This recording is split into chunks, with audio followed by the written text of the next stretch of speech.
So I learned something interesting the other day.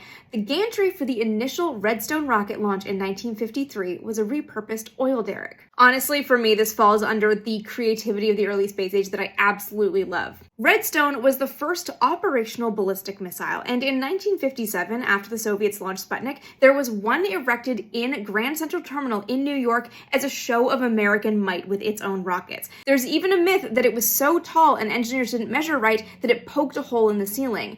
That's not true. The hole in the ceiling was for a guide wire. The first launch of the Redstone was at 9:37 a.m. on August 20th of 1953 at Pad 4 at the Cape Canaveral Launch Station in Florida. Instrumentation for this launch was installed in trailers, and the gantry was a repurposed oil derrick. It was 140 feet tall, or 42.6 meters, had cantilevered access platforms, a 15-ton hammerhead crane, and an elevator. So since I learned this, I've been trying to figure out whether or not this is the same gantry but updated that was used for the manned launches on Redstones, being Al Shepard and Gus Grissom's flights in 1961. It kind of looks the same, but there's obviously this giant addition of a room that ensconces the spacecraft, and apparently it was also air-conditioned so that the crew getting into the spacecraft wouldn't have to deal with the Florida heat.